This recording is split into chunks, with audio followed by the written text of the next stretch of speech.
here, right? Like, feel like everyone played. Yeah, there you go. Hey, welcome. Right on time. Look at that. Look at that. We're gonna kick this off right. Oh yeah, do it. We're broadcasting from looks like a backyard. Yep. It's a real nice day. Like the temperature out here is 86 degrees, but it's nice and breezy. So it doesn't feel that hot. It's actually like not sweaty at all. Not muggy. That cicada sound is making me insane. It's constant. It's just constantly. They're screaming, "Mate with me! Mate with me!" It's your last chance. It won't be for 17 years. Yeah. Oh man, that's the worst. How was your 4th? It was good. It was good. I was at a wedding in Boston, so it was a lot of fun. Fireworks and all that good stuff. Wow, you were in the heart of the United States, Boston, right? That would be They claim to be the birthplace of patriotism, but you know how I feel about Boston. It's a city of winners. The South has a lot to say about that.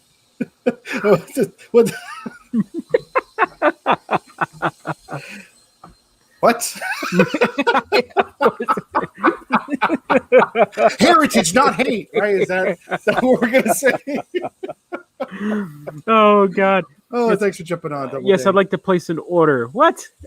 Most important. What is the most important question of the night? Let's think about smoking. This is called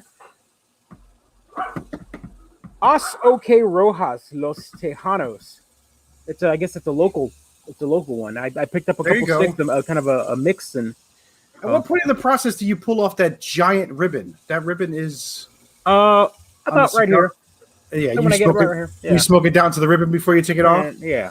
Don't take the stickers off your fancy hats either. That's right. Yeah. I think Cubano imported from way back when, says Adam. Double Day is our non sequitur king, right? Great, good job. You bought an Apple Pencil. Well done. Let's kick off the brand. Let's kick off the brand. Let's kick it off. Give me the brand. Give me the brand. Where's the brand? And go.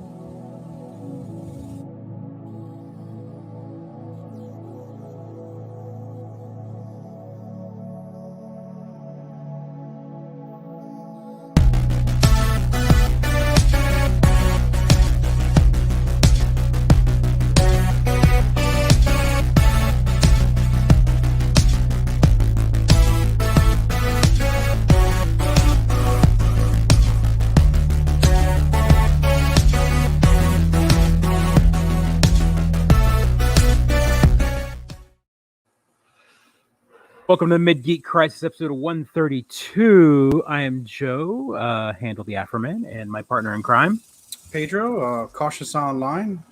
You know, I feel like I don't read the name that takes me way longer than it should of the episode. So today's episode, I decided to call it 1.5 million questions. Yes. So we're going to open with that? I feel like that's a good way. I should read the title and then open into that story. That way it kind of gets it out of the way. Yeah, there you go. Get that story out of the way. We're going to talk about retro gaming and the Bitcoinness of the value of their product now. Who even knows what things are worth when a reprinted Super Mario 64 goes for $1.5 million. Yeah, a sealed copy of Mario 64, a graded copy by Weta. It's one of the grading houses out there. If you're familiar with baseball cards, if you're familiar with Magic cards, if you're familiar with any of those, you know the grading process, right? And all of those things, they're services for collectors. At one point in time, they felt like they were. So Adam, that's a good question. What is grading? And let me kind of touch base on that for me. So grading is it's a process where a collector will send something, either an old comic book or a baseball card, and what they'll do is this house will then they'll scrutinize it, right? They'll look at it, they'll make sure that it doesn't have tattered edges or whatever, and then they grade it between a 10, which is impossible. You never get a 10 because that's like straight off the factory machine, and the machine didn't make any errors, up to a 0, right? Like it's not worth anything. So if you send something to be graded, usually it's a mint copy, so you're trying to get closer to 10.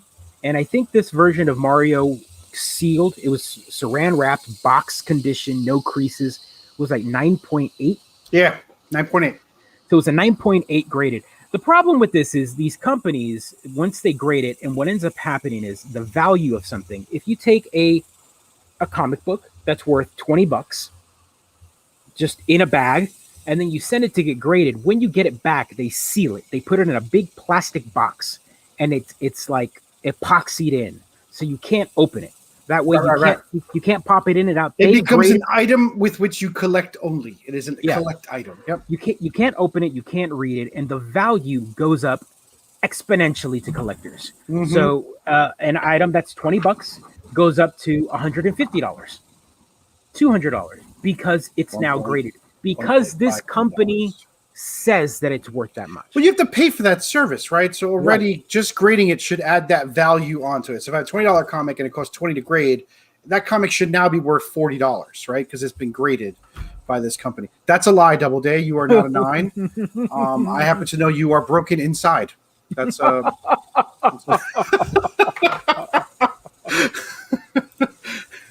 Adam, I think the real question is now, why do we play with anything? Everything should be kept sealed in box. No fun, only cash money. That's fair too. That's fair. And Adam, too. that's a good segue to kind of the outrage that the retro community is going through right now. This is a common game. This isn't a rare game in any way. It's actually the first game. It's game number 1 of the. Thanks for jumping on, Chance. It is one of the most printed games Rio out too. there. Thanks for jumping on. Yep. So there's no reason for this game to be worth this much. I mean, so what this is set in precedence is a sealed copy at 9.8 in the box, saran wrapped, and in its collector box, in the Weta box, is now worth 1.5 million. So all these individuals out there now think that their Mario sealed copy, which there are hundreds, thousands of out there. I have cases of them. I've seen them. Yeah. Apparently now they're going to expect like at least 50% of that price. There's no way a sealed copy of Mario is worth $100,000, let alone a million and a half. It makes no sense. There's a lot of speculation. What's going on? What does this mean? This is laundering, right? It's laundering. This is laundering. This is like Jeff Bezos finding ways to avoid paying tax money somehow. Right? I mean, this would have been different if this was a sealed copy of maybe like, as an example, I'll a sealed copy of PlayStation XCOM. That's worth $1.5 million in my mind. No, the copy that I own with the rental tag on it is worth more to me. That's authentic. But no, let's talk this out. There are rare games out there for the N64. A good example is one of the rarer games for the N64 is a copy of Clay Fighters. It's a copy. It's a game that was released everywhere, but there was one specific copy that was sold only at Blockbuster. And if you happen to have gotten a box of that sealed, I mean, that alone within the market is worth 1,000, 1,500, whatever. It makes no sense. And at this point, that particular copy is worth a lot. And then if you graded it, it would be worth 10 times more. That. Yeah, 10 times that. I appreciate that. But is Vargas Story? I mean, it can be. It's definitely anything square is already kind of not considered rare. They were overprinted, but they were highly collectible. Yeah. Right. Mario, on the other hand, is a first-party game. It is not a third-party publisher. It is third-party publishers have to pay. Printed millions of those copies, billions of those copies. Much like, how much is my box of ET games worth? Yeah, that's nothing. But yet, at the same time, the silliness of that is the people that went out to the desert and then dug up the copy that was trash, all of a sudden want to sell the copy that they found in the desert for a lot of money because the history attached to that. So how does the laundering work, right? So I buy it. I have all this drug money that people have given me. I go out and buy this Mario Kart game, this Mario 64 game for $1.5 million. Now I have something that's worth $1.5 million. Do I then sell it to drug dealers for $2 million and they give me the money? I've given them something of value. That money's now laundered and I give them back the 1.5. Like, how does this How do you launder money by doing this? Is my question. I don't understand the game. Neither do I. And Double Day, this is a good question here. How do we know this? So the rating agency, right? So these guys are certified, right? Their whole shtick is like they are an authority. You don't question them. But as I talked about last week with the Pokemon cards, there are instances where people have tested them. They send crappy things to them only to then get it sealed by them, and they say that it's worth a lot, when in reality they've added repro parts, they've painted parts on it, so that like they'll send in toys and they'll do repairs on them and then send them, and then they're like, oh, this is mint, and like, no, this is, you guys, what are you using as a guide to verify this? If we sent you something that was obviously repaired and you're saying that it's not worth this much when it's not.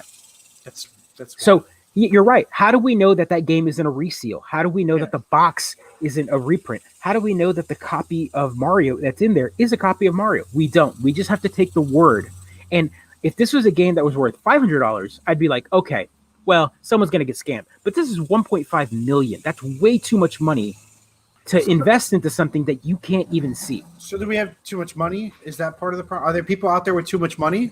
Have we been saying this all year? Like capitalism? Is that what's killing us? Right, and it's killing us, baby. That's exactly right. It's killing us. If this was an issue of Action Comics #1 with the first appearance of, what is that worth now? I remember when it was worth $30,000. I mean, that's how old I am.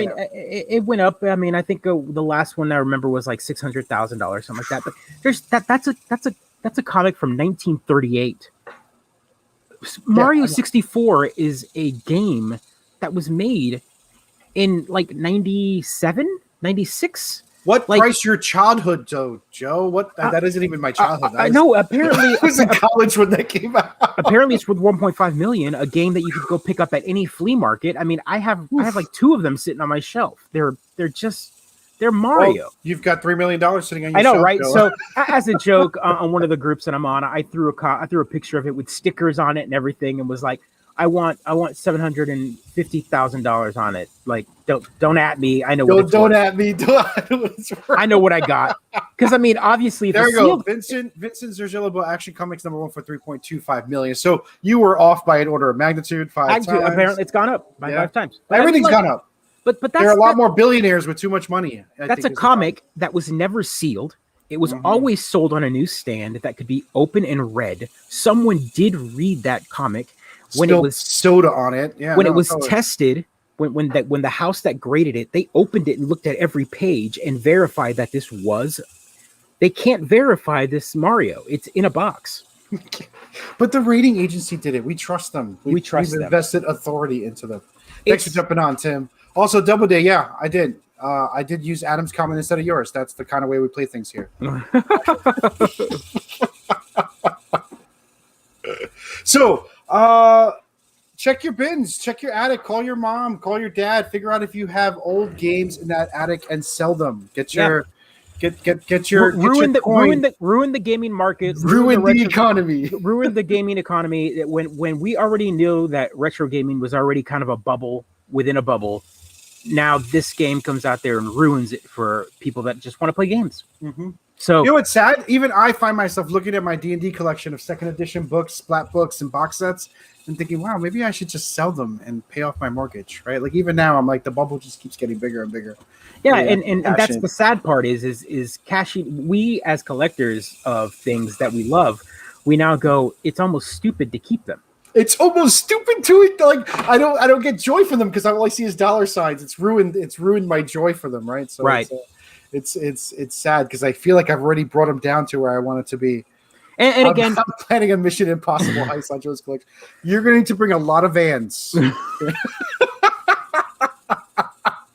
That is a lot of. You're not going to walk out of there when you got duffel bags full of stuff, right? It's silly. It's nuts. And again, something that we missed out that we talked a little bit about last week, but there was a copy of Legend of Zelda sealed that was on auction, and it ended after last week's show for $870,000.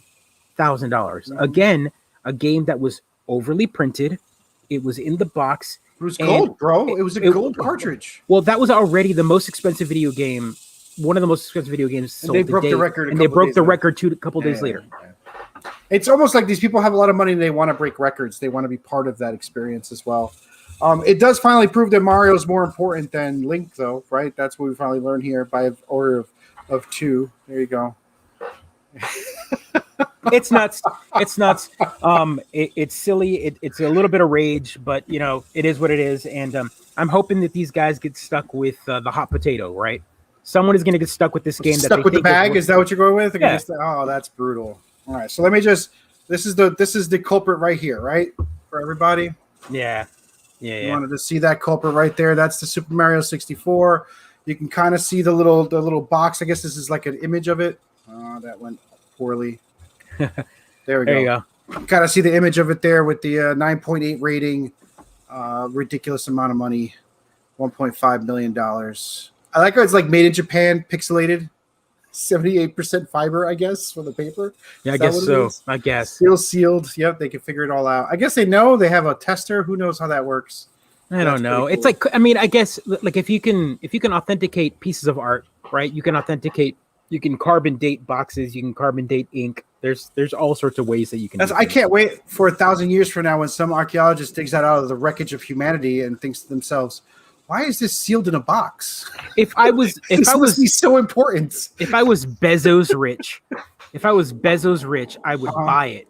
I'd go on Twitch, just put on methodically quiet music and just rip it open. Like take a Dremel and rip it open. I like how you're like Bezos rich. I don't need to be that rich to be that spiteful. Well, I mean, right. I just need to have 1.5 million to get rid of. Look at this. The cicadas and now the dogs.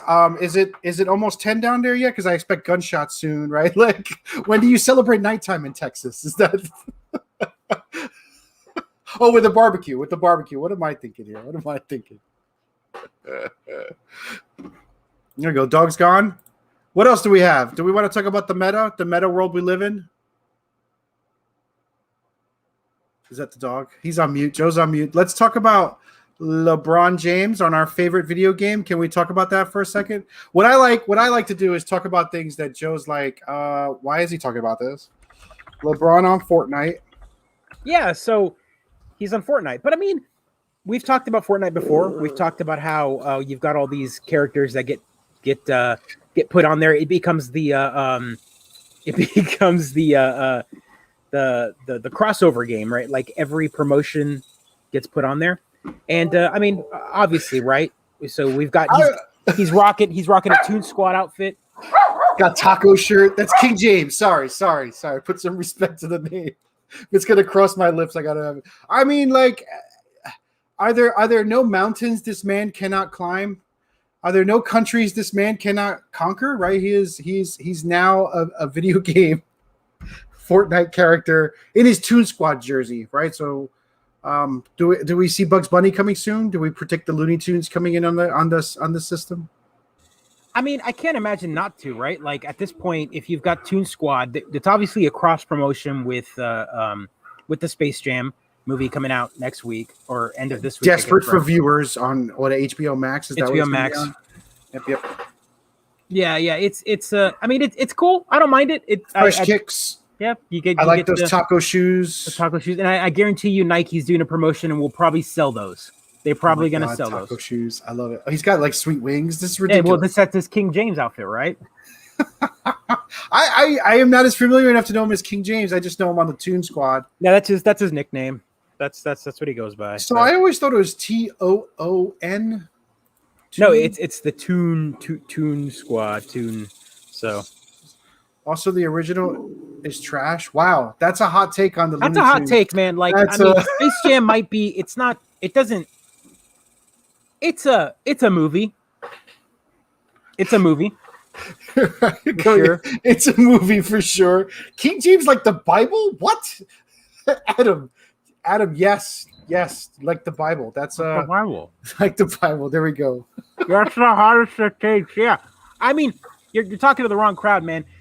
Space Jam is beloved because it was one of those first, it's kind of like Who Framed Roger Rabbit, right? Like the live action / I mean, it's not a hot take, but Who Framed Roger Rabbit is far superior to. Well, I mean, yes, it can be. Yes, absolutely. But, at the time you get to see, his greatness, Michael Jordan, slam dunking on cartoons.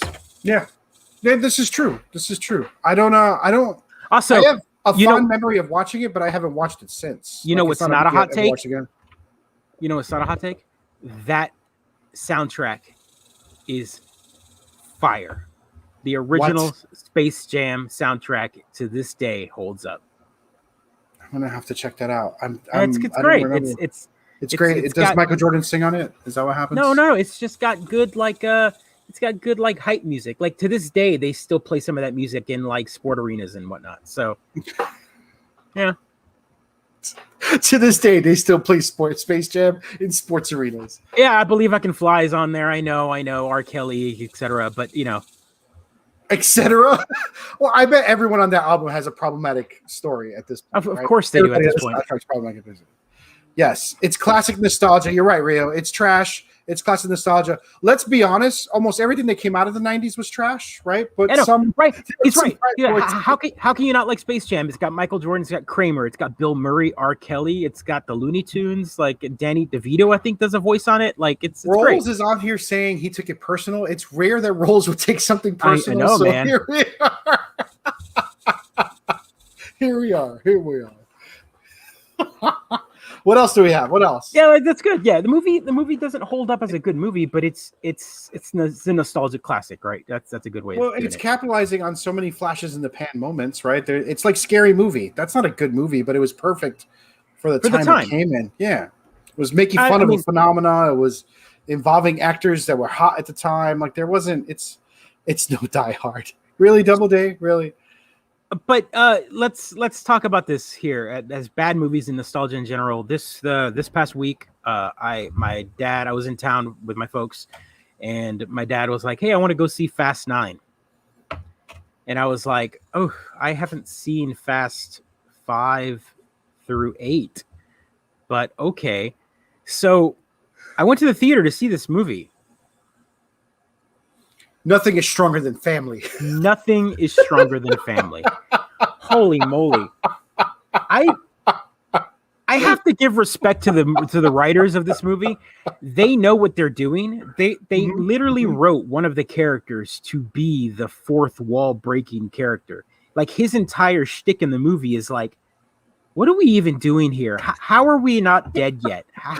It's 9 movies. How would you not break the wall at that point, right? Yeah, like, spoiler alert. Kendo's review is that movie was an amazing, hot mess. I loved it. I mean, spoiler alert, folks. They drive a car in space. Do they have to recover the Tesla? Is that No, they did even better. They got a Pontiac Fiero into orbit.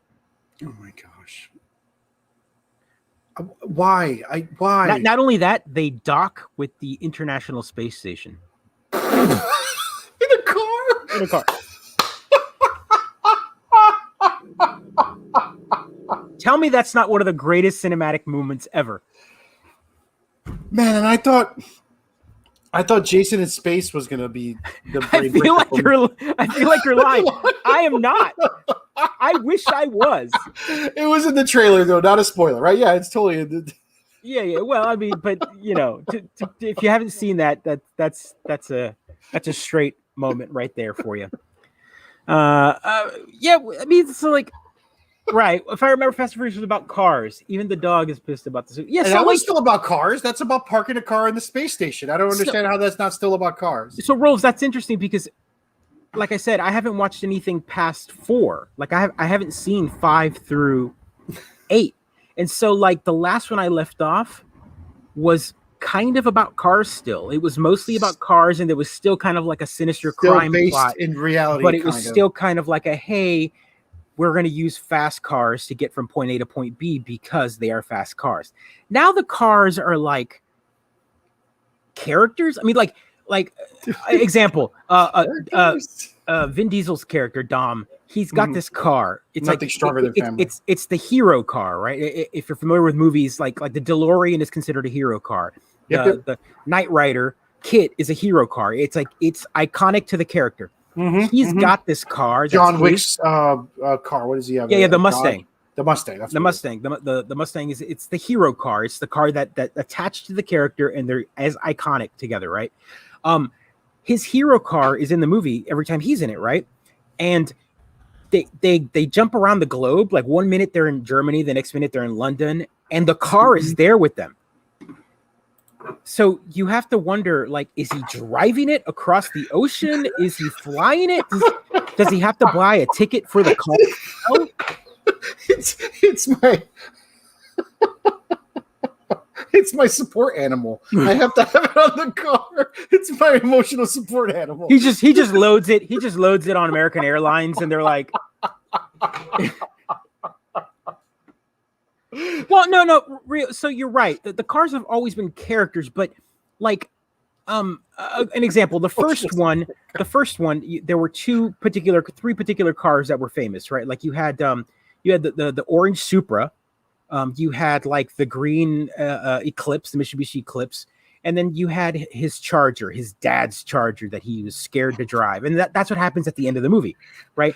And then after that, you had the next movie, part 2. You had Paul Walker's character. He had a blue and gray Skyline. I'm appalled but that's his character, and that car sticks with that character for the rest of the movies. But that's it. Like those cars become their characters. So you're right, they were characters, but they still showed like, oh, what new car is going to be shown? What new cars? They got to sell the new hotness, right? Right. And Dodge is a hour-long car ad. Yeah, Dodge is a sponsor in this, so they do drive a couple of new Chargers and Challengers and all that kind of stuff. So does the car park with the space station? Vin Diesel's car? Not Vin Diesel's, but they use another car. So now there's going to be like a huge like secondary market for people trying to buy Pontiac Fieros. My dad said that. I was talking to him after the movie. He goes, I guarantee you, people are going to be buying Pontiac Fieros now. They're going to go up in value for no reason. And I'm like, you're right. Because they're gonna build them, right? Like a DeLorean would be a regular car, but it was in Back to the Future. Now, if you want to buy a DeLorean, they're worth more because people buy them. And there's less of them. There's less of them. But they go up in value because people want to make DeLoreans. Are they worth 1 or 2 Mario 64 games is what I'm wondering now. We're just going to trade everything in Mario 64 game value. What if Dom sends his car to get great? But then he can't drive it. They seal it in a box. Fast and Furious 10, mint condition. You heard it here first. There's no way. Also, I find it hilarious that car, like they hit other cars with it. They jump stuff. Perfectly fine. It's like Last Action Hero style. Yeah, right. You can see the car frame like bend when it lands, but then the next scene it's perfectly conditioned again. Like how many of those cars they have built as stunt cars versus the hero car? Awesome. Yeah. It's nuts. But yeah, let's see here. If you have, so always happens whenever a new history. I mean, yeah, sure. That's why they keep making them, right? And you would think this would have been one of those moments where 9 would have not probably made a lot of money if the world wasn't in COVID, right? Like it would have come out and people would have been like, ugh, another one. But it was like the only movie to come out that week, so it made a ton of money. So now, of course, it's going to make a 10. Now, of course, they're making a part 10. Every Fast and Furious film for me that has come out, I've been like, wow, they've made another one, and it doesn't stop, right? I don't think that's ever... But to be fair, and this is a conversation I had with someone else, I was like, they're movies. Like, they're just movies. They're the epitome of popcorn movies. This like movies aren't made every single day. But they're bombastic, high budget, turn off the brain, go in and watch the movies, and they do the job. Every day movies are made like that. Every day. I don't believe it. There's so many movies out there that have ulterior motives, right? They go out, they either come out to tell a nice story, that's a good movie, or they go out to tell a really, really like depressing movie just to win an Oscar. Right? Well, tell a compelling story to win an Oscar. Yeah.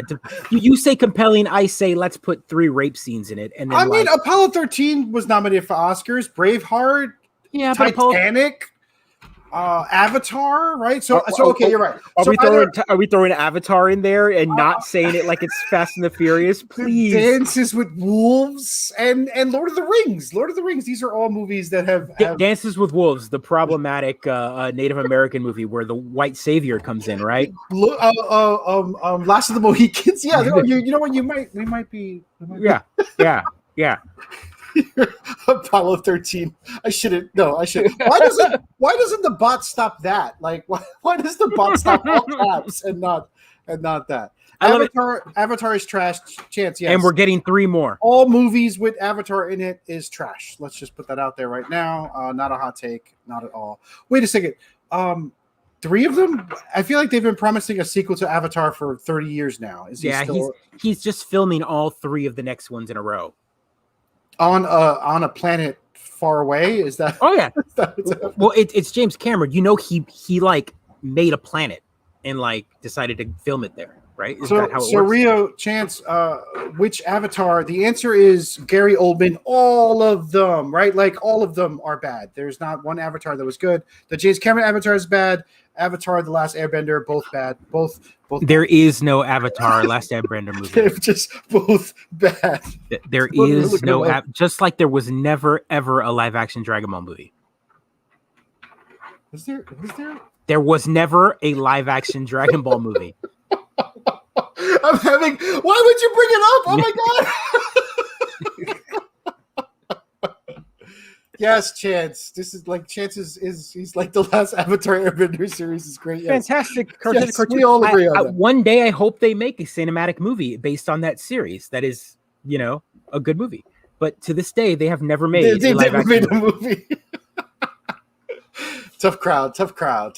Speaking of live action movies, we and metas, right? I think we need to talk about Deadpool. Can we talk about Ryan Reynolds? Yes. So today, out of nowhere, like mid afternoon, we got a joke, right? So Ryan Reynolds is, if you didn't know this, Ryan Reynolds has a marketing company. Does he? Gin and marketing. He has a marketing company. He does his gin. He does a Mint Mobile, and he owns parts of those companies, but uses his production company to make all the ads. And it's always him kind of really cheesing up on the camera, doing all sorts of silliness. And I think he took advantage of that, like, hey, I'm Ryan Reynolds, and I'm really good at doing this, like, talk to the camera thing. And he made he did a reaction video to the trailer for what's it called? The Last Guy. The first guy, it was so forgettable. I immediately forgot. Yeah, it's a video game movie, right? It's supposed to be based on, the fact that oh, sorry. Go ahead. There's no sound for you, right? There's not. There's no sound. There's no sound, and we don't want to play the sound because it'll flag us or whatever. But what's important about this is the first time we get Deadpool crossover with a character that was created for the MCU. So he has a full-on little crossover with Korg. There's Korg right there from what'd you call it? Oh, every time I pause it, there's an ad. I forget. Yeah, just let it run. Just let it run. But yes, he owns the cell phone, but he doesn't fully own it. He's partially owned with it, and he uses his marketing company to be part of Mint Mobile. But yeah, and it looks neat. Like it looks silly, and it's an action movie. It's in the vein of like Grand Theft Auto, where he's an NPC, right? The whole purpose of the movie is he's an NPC, and he becomes kind of self-aware of being an NPC, and at least he becomes a good guy. I was afraid he was going to go dark. Yeah, but that's the point of the movie is these guys that rob his bank on a daily basis are just other humans playing this like mass multiplayer GTA online kind of world, and so they're watching the trailer and they're reacting, and so there's a lot of banter back and forth. But what this is the first time, again, what's important is this is him solidified in the MCU. This is him doing an advertisement to pitch a movie for Disney. Like this is him in the MCU. Remember, it's a Fox movie, but Fox is owned by Disney, and it's yes. I don't want to get any arguments about canon. This is advertising. This is just advertising. This isn't even telling a story. And now, if the argument is that characters advertising to us can be part of canon, it's breaking all. It's ridiculous. It's ridiculous. It is. It's absolutely ridiculous. How is this canon? So does Ryan Reynolds and look? It's just gonna. Is Ryan Reynolds and Taiki? They're not real people. They're actors in the world. They're characters in the world of Deadpool and the MCU. Is that what we're talking? They didn't get killed. Yes. In the mini destruction. I hate it. I hate this so much. Don't question it. Don't question the lore.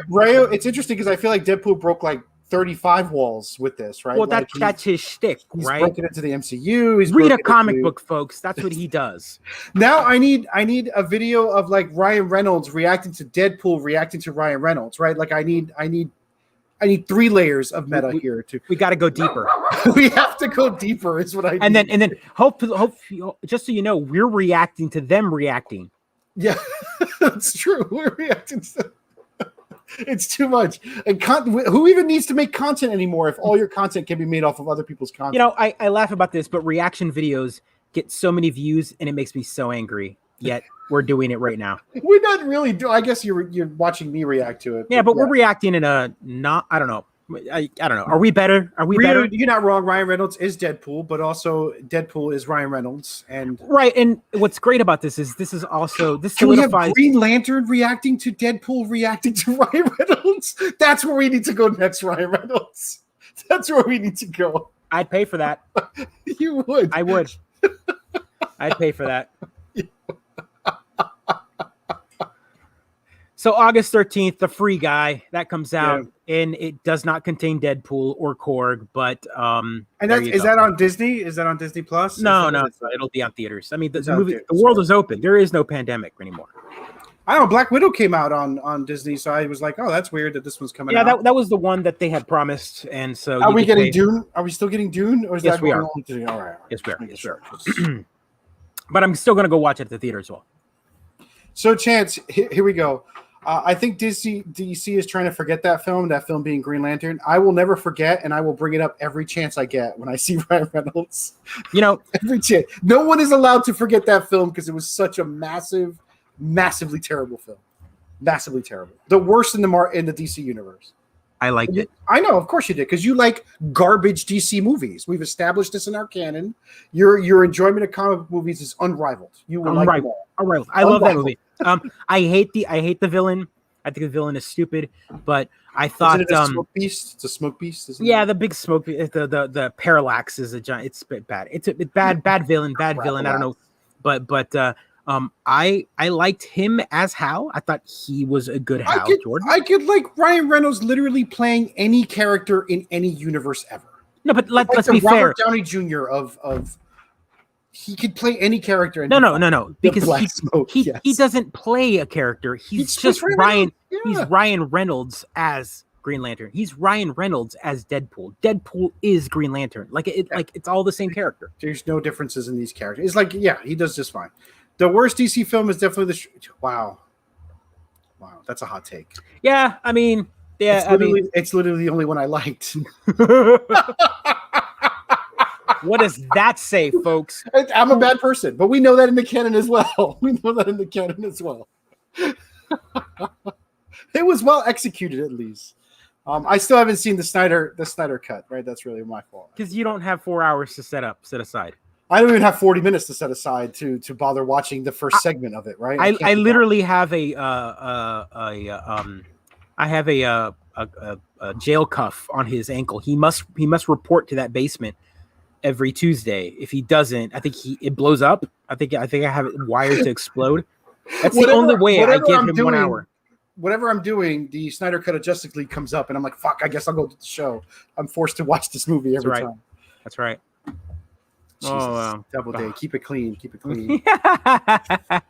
Snyder Cut needs to be watched. Cautious to it. Yeah, I know. I just watched it 5 times. Chance. There's other movies, man. There's other TV shows you can. Oh, never all at once though. All right, fair enough. Like 5 times, like open 5 windows and watch it all at the same time at different intervals. That'd be kind of cool. Wow. Yeah, you can overlay them and cut them in different ways. It's just a gray movie though, right? It's just palette is gray, right? That's the one thing that I don't agree with his color palette in the movie. Like I don't know why he decides to make everything desaturated. I like the color palette of the Joss Whedon version, but I don't like the movie, what they did with the characters. So it's like, just like Snyder, come on, man. Like the villains were trash. That's the problem with DC Universe. The villains are not interesting. That's not true. They're better villains. They're badly written. Okay, so if they're better villains that are badly written, are they not still bad villains? No, they're not bad villains. At the core of it, they can't be good villains that are badly written. Okay, that's like saying, hear me out here. That's like, and again, how you want to take this example, but that's like saying, Abraham Lincoln movies, like a bad Abraham Lincoln movie would make it a bad movie, but he was a bad person as well. Like he was a pretty good person, right? He was Abe Lincoln, poorly written. Is that what you're claiming here? Yeah. So these villains in these DC movies are poorly written, but they're Abraham written. Abraham Lincoln Vampire Hunter was a good movie because he was a good president, badly written. Is that what we're going to go with? I'm agreeing with you in the fact that these villains are badly written in these DC movies, but they're amazing villains in their original environment. Oh, I don't care about the source material. They're doing a bad job in the movies. I'm only talking about the movies. That's what I'm talking about. But when you say bad villains, like overall, they're not bad villains. They take these villains that are so iconic and then they throw them in a movie and there's like, what are you doing with them? Yeah, no, it's crap. It's crap. Spider-Man, Superman's Rogue Gallery is a fucking snooze fest. I mean, nah.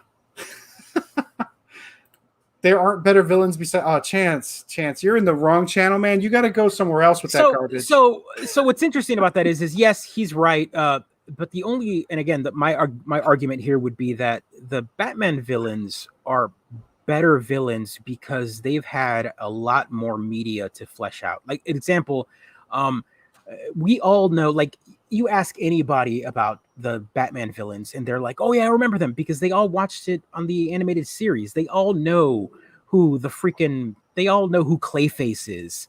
You know, they're like, oh, Clayface, such a great villain. I'm like, he's just a guy that can shapeshift. But he was Clayface in a movie? No, but he's in the animated series and everyone knows him. And then he's in the Lego movie as well. He's not an interesting villain. He's an interesting villain because he was written to be, because he was given a lot of background in a different form. I can't grok you saying he's not an interesting villain, but he's only interesting because he was written to be. Do you hear yourself contradicting yourself in the same exact sentence? Nah. Before you even finish the sentence, you have contradicted yourself. Nah. Because you're saying he wasn't interesting in the comic materials, but he was made interesting in the cartoons. No, he is now interesting. He's interesting in the comic, but you have to read so much of it, right? Like you have to read all this. Like he was great in the cartoon, right? He was great in the cartoon, but he's not an A-league villain. He is in the cartoon, right? Because he was given that like spotlight. He was greatly written. That's what I'm saying. And I'm saying that the character, he would be a bad villain if he was poorly written. Exactly. That is what I'm saying. So all your DC movies, bad villains because they're poorly written. That's just my point. The movie. Oh my God. We don't need to qualify it because there's nothing else we're talking about here except the movies. They're not original characters, man. Luke Skywalker is the best Joker. Yes, thank you, Double Day. That's the most lukewarm take of the night. Well done. Batman Beyond was the best show ever. That is a hot take. So Batman the Animated Series.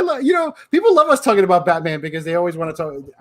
Because everyone knows Batman. Everyone knows all the villains. They know his entire superior to. Well, I mean, his superpower is his parents are dead. All of us could identify with the billionaire whose parents were dead in the comic. It's hard for us to identify with a guy who's weak against kryptonite, right? Like that's hard. And more human than everybody. Right, exactly. That's impossible. I can identify with I am the knight. Like that. That's me. That's me at 12, 13, right? Of course it is. Freaking careful! Don't cut yourself. Your edge is showing, sir. Dark Knight 6969 X420. That's my username, baby.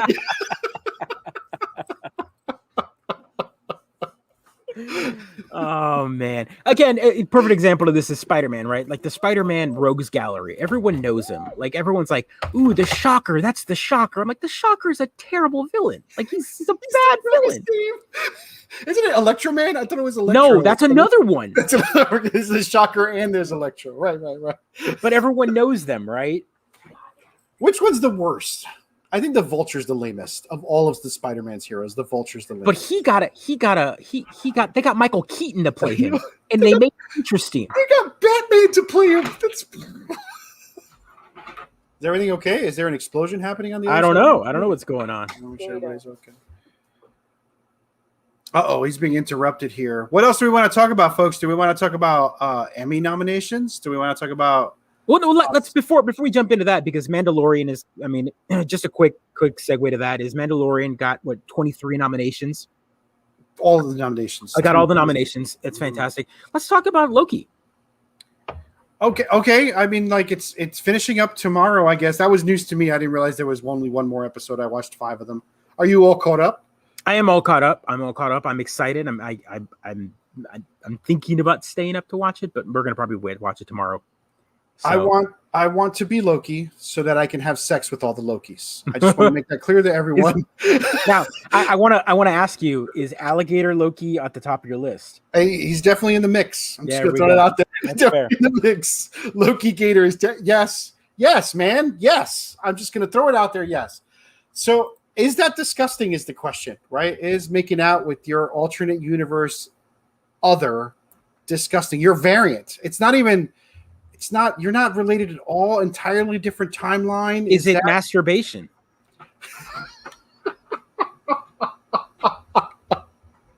I mean, that will be there too. I'm just going to throw it out there. But still, is it bottom Loki and top Loki? It's a god of mischief, all right. No, because my female variant is the perfect person. All right. Double Day, again, I don't know why you keep serving these up for me, but there's no timeline where you're perfect or even good. I just got to throw that out. The timekeepers have ensured that you are always the worst. The variant. Complete variant.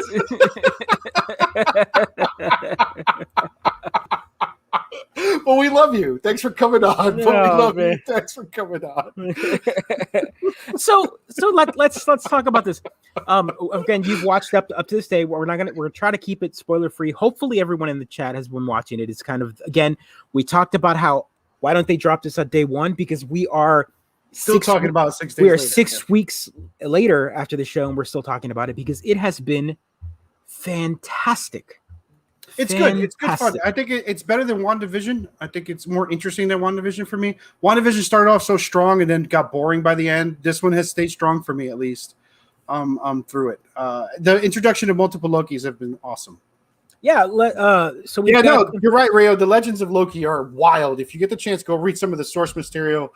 The things that Loki, I mean, he gave birth to something, right? He turned into a woman and had to give birth. You just raged him by saying that the end of WandaVision was boring. Yeah, it was. I mean, go back and rewatch it. It doesn't stand the test of time. It's boring. It was good to work its way through. The beginnings were great, nice tension building, but the payoff was just a complete letdown. I mean, the villain turns out to be another woman who's upset that the other woman has too much power. That's a really boring presentation. And literally any other villain would have been much more interesting. It wound up being a jealous woman, which is garbage. Yeah, that I can agree with that. What I will say is I think the real villain of WandaVision was Wanda, right? Yeah, but not really, because they didn't even embrace that aspect of it. And shit, look at you, this is adorable. You've created an enemy cautious. All of my enemies meet on Thursdays at 8 p.m. There's at least 3. There's local chapters. You could probably find one down there. All right, just link up. Cautious has villains kind of like Scott Pilgrim, where they're like boyfriends. You know, so it's like you have to fight them before you can be a villain. I'm not even that out there. You can judge a man by his enemy's chance, and having you as an enemy, I'm a great man. Right?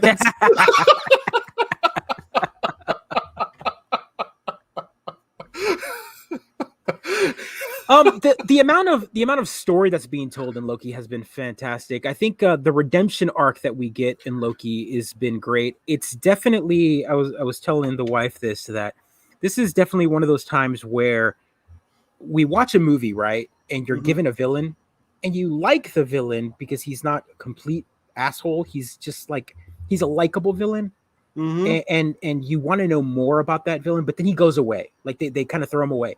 And since I think in the MCU, they've always had Loki as a villain or as like the brother of Thor, but never really given him any like, hey, what's his damage? Like he hasn't gotten like room to grow. Yeah. And so the series has given him that. And not only what's been fantastic about this is the Loki that started this series was a Loki that had none of that growth from the other movies. Mm-hmm. And by this final episode here, he is the best version of Loki.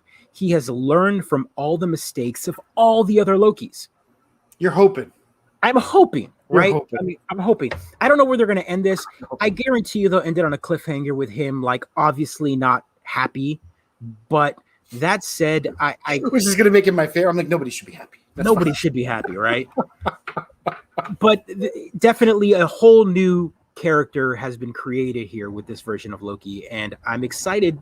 It's pretty neat. I think it's pretty neat. I think all of the reveals, the developments, the villains were neat. I mean, everyone who sat down to watch the TV show episode 1, already we knew right away, it's like timekeepers, fascists, they're bad guys. What's going to do? How is Loki going to unravel them? We knew that episode 1. There was no surprises. No surprises. But some of the moments that occur right in episodes 4 and 5 were genuine. I was genuinely surprised by them. I was like, whoa, what a moment, right? So it's good stuff. It's great. They literally made Loki better than the last Loki. Yeah. And the last Loki in Ragnarok was fantastic. Fantastic. Loki was fantastic. So I mean, like, I can watch another season of this with a whole different take, a whole different variant of Loki. I could watch a million different Lokis. I have so much. Who doesn't love a good god of mischief? Yeah. Who doesn't like, if you don't like the Coyote and you don't like Loki and you like those amazing characters. Can we talk about old Loki for a second? The oldest Loki. Classic Loki. My classic Loki is fantastic because I love how he calls them out on the whole knife thing. He's like, quit wasting your energy on that shit. He's like, I'm a wizard. Magic is where it's at. And then he just like, just like straight up like, and even our Loki is like, I didn't know I was that powerful. Hot damn. Well, look, I mean, like, there's that scene in Ragnarok where Odin shows up in Thor's mind and says, "Did I make you the god of hammers?" Like, dude, you've got this power, right? You can take on Hera. You can do this. Loki finally figures that shit out, right? He's not the god of failure. He's a god of mischief. Look what he can do. And it's great. God of illusions and magic. And actually, I think Loki might be the god of magic or illusion. Yeah, I mean, what's great about that is old Loki talks about how he survived the Thanos killing by saying that I created an illusion so realistic that even the Mad Titan himself killed him and got fooled. Like, that's great. That's good. But it stuff. was a coward's way out. It was great. It was good. Way out. The kid that killed Thor. I'm sure everyone's wondering about that. And then Gator Loki was fantastic. Well, I mean, Gator Loki was great because he ripped the hand off of another Loki. I thought that was great. It was awesome. Also, the vote for me Loki was essentially, if you really pay attention, at least what I caught is that was Loki at the end of Avengers that never grew as a character. He was the character at the beginning of the series where he was full of hubris and just always wanted to turn on everybody, only to have all of the other Lokis turn on him at the end of it. Yeah, but he's another variant. That's the part I'm like, how are there so many Loki variants? But of course, the God of Mischief would create variants of himself all over the place. It was great. Yeah. I'm enjoying it. No more spoilers for anyone. Watch it. There's genuine surprises in this that'll blow your mind. Some of the fight scenes are a little weak, but the actual plot delivery is great. Well, I thought the fight scenes are great because by this final episode, Loki's like, I'm not fighting, and the scene with him just like avoiding the entire fight of all the Lokis was so good. So he was like, I don't want to get involved in this. I'm not involved in this stupidness. Yeah. It's good also, stuff. That Loki or our Loki kind of realizes, he scans the room and he sees like, yep, all of this is the shit that I'm growing out of. Like these are why all these Lokis are failures, and I'm going to succeed because I'm growing. And it's because he got slapped in the face a million times. Yeah. And also he met the better version of himself, which wound up being raised alone and hateful, right? That's a lot of good stuff here. Watch it, enjoy it. Last episode's tomorrow. It's the best thing that Disney has put out in a long time, I think. Yep. That's a hot take. That's the hottest take of the night, maybe for some folks. But and I think it's a valid take for sure. One word. jet skis. Yeah. Oh yeah. Yeah. I'm excited to see. This is also one of the first shows that I can. Well, but all the Disney Plus shows have been this way, but it's definitely one of those shows where we're used to watching shows where at the end of the episode they show you next time on so and so, and you get little clips. Like you get nothing. You get a whole week of like stewing and not knowing a thing. Can we take 2 minutes for cautious rants? Go for it. Why are there scenes after the credits on TV shows? Why? So not all of only one episode of Loki has had that. Which makes it garbage. Yeah, right? It's either all of them or none of them. I'm Right. sorry, Disney. It's garbage for you to do this. Why even bother? Especially since that cutscene wasn't very good. It wasn't even worth waiting around for. But the fact that I have to sit there and fast forward to the credits every time I watch the stupid show. People worked on this show, man. No, I know, but I've watched it the first time. Like it's the same credits or similar credits. Similar credits. Similar credits. Maybe I can watch them in German. Maybe it's a little different. Yeah. Sure. Yeah. The Mandalorian did it too, and I don't like it. I sound like a boomer. This is the curse of being Generation X, Chance. I'm skilled like a millennial. I hate myself like a Gen Y, but I sound like a boomer. This is the worst thing about being a Gen Xer. It's the worst. Yeah, I can agree with you. So what else we got? You are the worst. What do we got? What's our last one? We've got 5 minutes left. What can we talk about? Oh, I don't know. Well, let's talk about what you've been playing. I've been playing Going Under or Gone Under. It's a neat little roguelike. I've been talking about it, I think, for 2 weeks now. I'm almost ready to beat it. And my daughter and I have been playing Spyro, what is it? Ripto's Revenge? Ripto's, the second one. The Spyro 2, whatever that dragon's name is. Spyro, yeah. That game is, it's hard. Like I'm sort of surprised that the hard part isn't playing the game. It's actually like finding everything and actually chaining I don't know. It's harder than I thought it would be for the easiness of everything else. There's moments where I'm like, this game's not for beginners. But we're enjoying them both. That's what we're playing the hell out of. And I'm almost done with every single character in Empire Sin. I'm hoping to put that game away, but the bugs have overwhelmed my enjoyment of it. I'm running through Metroid Fusion. I've never played that. Oh, not Metroid Fusion. I'm sorry. First Mission or Zero Mission. Which is kind of the remake of the original one on NES for Game Boy Advance. And it's a superior version of it because it's got a map and it's got more of a story involved. And I never played that one. So just kind of trying to play some of the Metroid games to kind of run through when October comes around. We get the new I understand the story. There you go. I decided to start playing Crash Bandicoot. But you know how they did the re-release on it? You know, they released all three original ones before they released the fourth one. I decided to play the first one on PlayStation. Okay. You know, just retro, right? And let me tell you, that game doesn't age well because it's one of the first 3D platformers. And it's anyone who's familiar with that game will tell you, it's one of those games where you have to jump away from the camera in 3D and land on platforms, and there's no camera movement on it. It's just like you jump and there's no, you know what I'm talking about? Like they put floating platforms ahead of you and you jump forward and you can't really got no perception. You can't figure out. Yeah. It's so infuriating, but I'm on the last level on that one. Way to go. So there's like rage. But I felt like I owed it to myself to play the original instead of playing one of the remasters, which I'm sure the remasters had all sorts of quality of life fixes on that. But most of the remasters fix that. At least the load times are fast enough to make up for how quickly you die. This is why I got the Crash Bandicoot trilogy remake. Right, and again, I could have played that one, but I have a PlayStation and I have it. But he had the original packaging and he just ripped that right open, Rayo, and said, "I'm playing Crash Bandicoot the original, the way it should be." Yeah, no, I don't play a game. Play a game however you can, emulate it. You know, buy it digitally. Play the remasters. Just play a game. I'm never gonna say that there's a right way to play it. But that said, I have the original, so I wanted to see how bad the game was now. Like, you know, put myself in the shoes, because at some point in time that game was obviously good enough to get 3 sequels, right?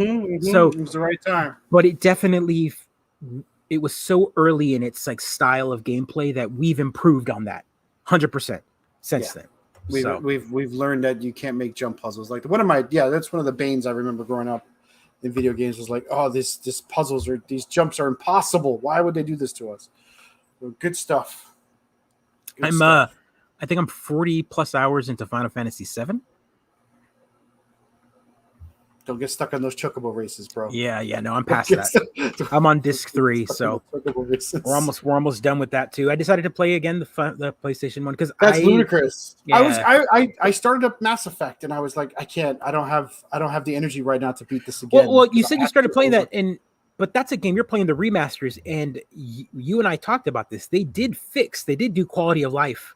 A lot of quality of life changes on that one, right? You know what they didn't add though? Customizing the faces and making it your own Shepard, but that's fine. I get it. Sly Cooper Trilogy remake. They're actually putting out some neat things on Xbox Pass and Xbox. I wouldn't be surprised if that comes back as well. Yeah, I mean, well, I think that's a PlayStation 1 only, but Bandicoot wasn't. So Bandicoot did get ported to all the other systems as well. Everything's going to be on the Xbox Pass eventually. Yeah, I agree with you, man. I agree with you. I don't believe in exclusives anymore. It's what delivers the system. Yeah, I mean that's if we want to talk a little topical on that kind of stuff, we're seeing a lot of the PlayStation exclusive games come to PC. Mm-hmm. We're seeing Xbox games go to PC.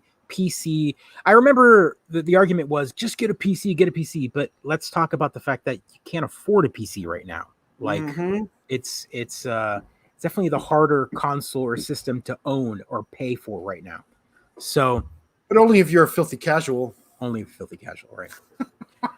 Oh man, there we go. Hour in. I think we can wrap it up on that. Anything else we missed? Anything we missed? I mean, put in your bids on how many awards The Mandalorian's going to win. I think 16, because you got to let the other folks win a few. I'm not surprised Disney swept as many as they did.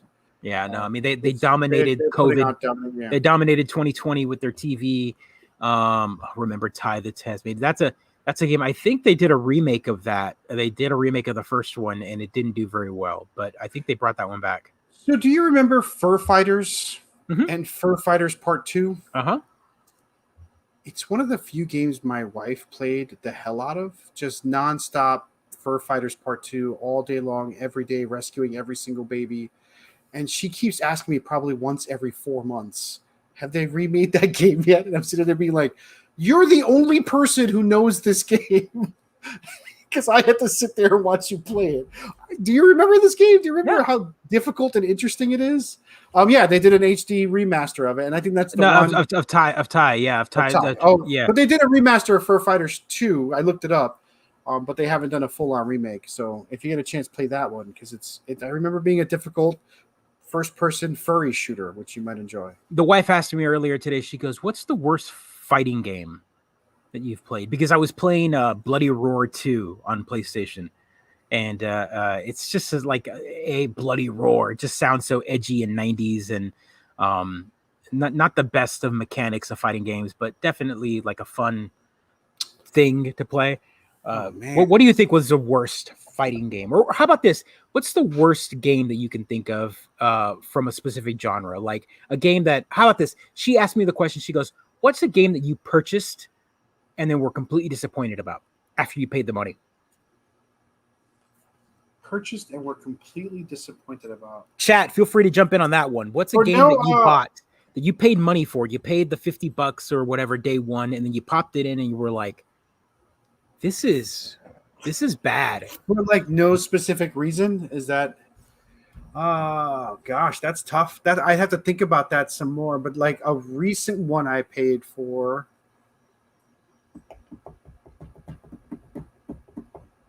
Really, Power Stone? That's a great party game. I still play that. That's a Dreamcast game, right? Yeah, that's a 4-player or 2-player, or part 2 became 4-player party. It's rough on the eyes unless you like that polygon. Yeah. But I mean, it's still a pretty decent. I mean, I think it's a pretty decent fighting game. Like it's a. I mean, mechanic wise, it's more of a party game, right? There's like a punch, a kick, and then like your power move. So there's no like combos and timing and like wave dashing and all sorts of like deep mechanics for a fighting game. You know, like it's funny. That's amazing. I know I've played bad fighting games or bad games in general, but I can't think of one that I like put in and was immediately like, oh man, why did I even bother with this? I'm so sad I picked it up and bought it. Haven't had that happen in a while. Shaq Fu was definitely, but I mean that we can talk about that in the fact Soul that Calibur 5 is a good one to hate on for sure. That is a good one to hate on. Assassin's Creed 3. Speaking of, we thank you for bringing that up. Assassin's Creed 3. I remember putting it in, playing it, and being like, "What is this garbage?" 1 and 2 was so good, and Assassin's Creed 3 was so bad to start it off. I've never gone back and beaten it. You can check my Chivos if you want. I've got 1, 2, 4, 5, and I've got a few others, but I don't have that. Yeah, because Black Flag was so good. Yeah, Black Flag was fantastic. Came back for the Pirates. Let's talk about. Did you hear the story this week of the leak that then later was confirmed, where they are now making a Assassin's Creed? It's called Assassin's Creed Infinity.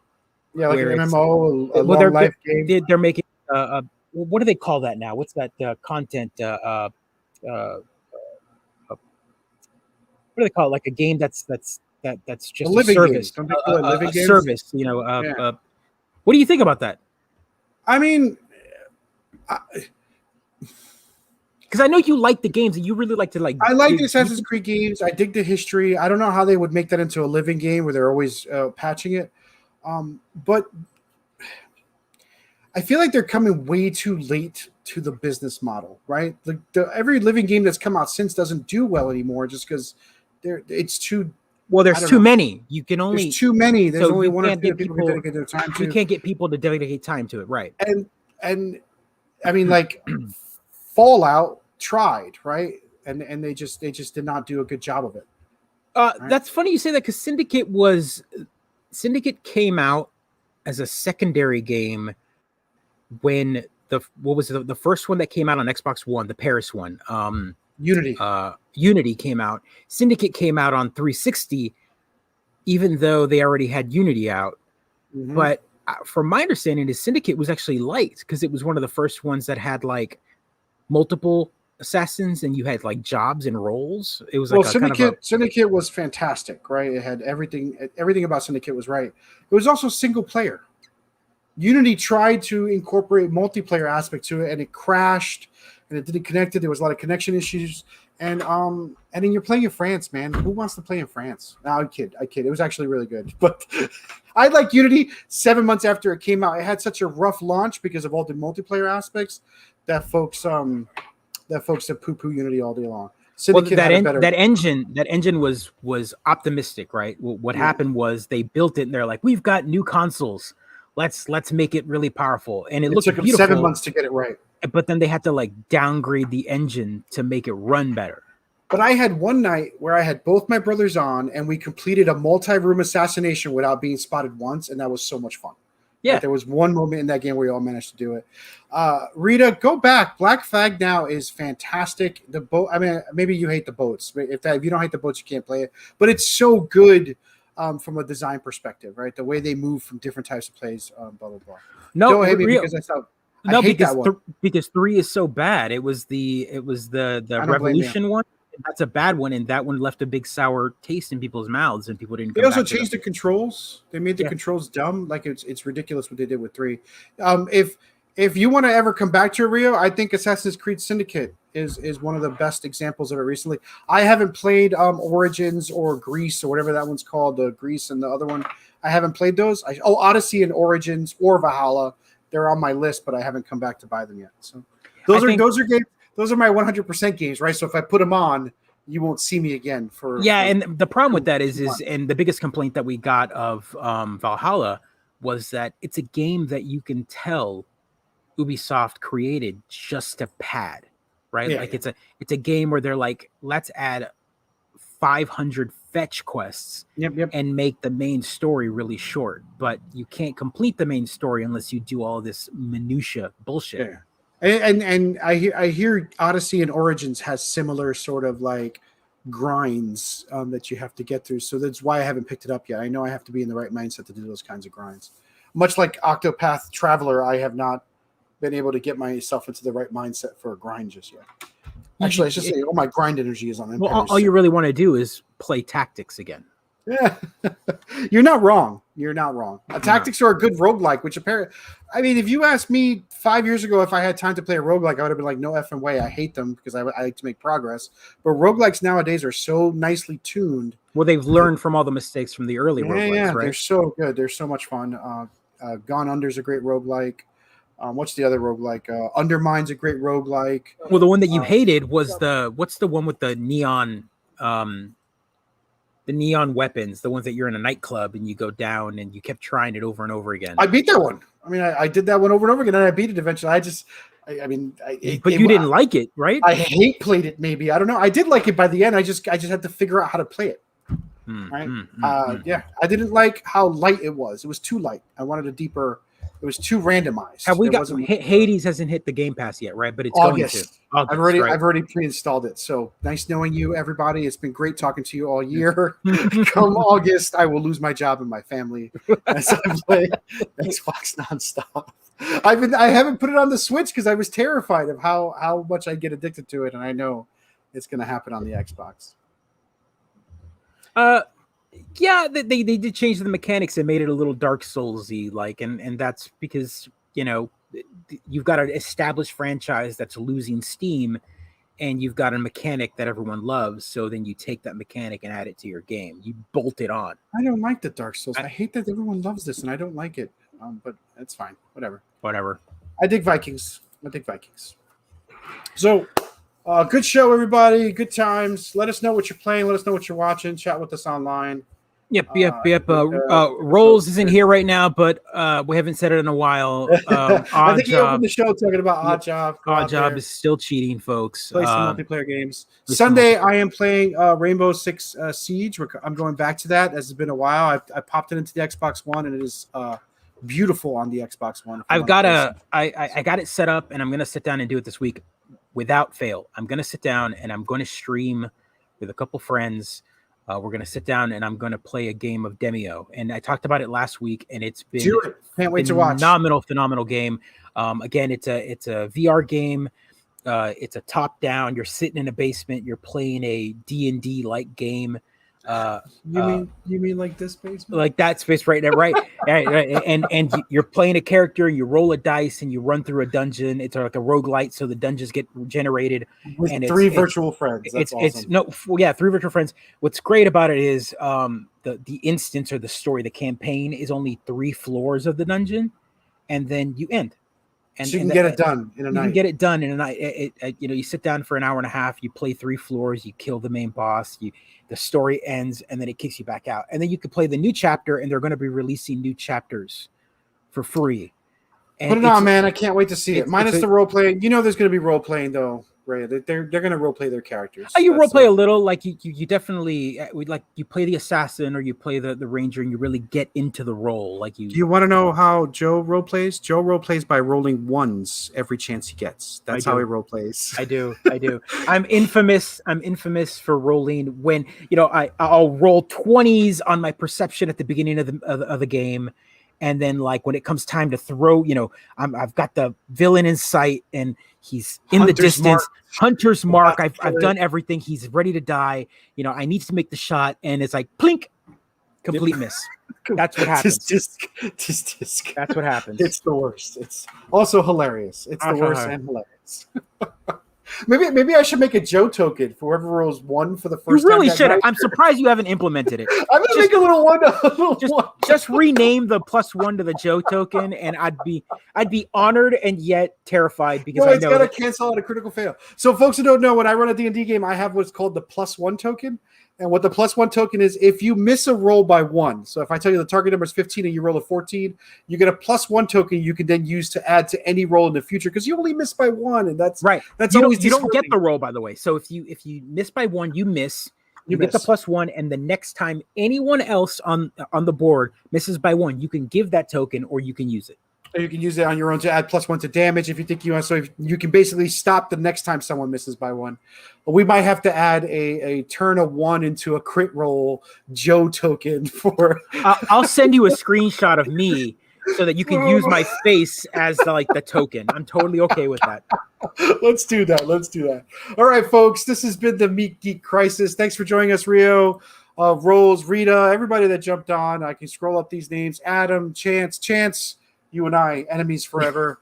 Double Day, get therapy, man. You can be a better person. We can all be better. Kendo, I should have said, Double Day, I love you. Thank you for doing my teases. Kendo, everybody coming on. Everybody, it's been awesome. Thank you so much.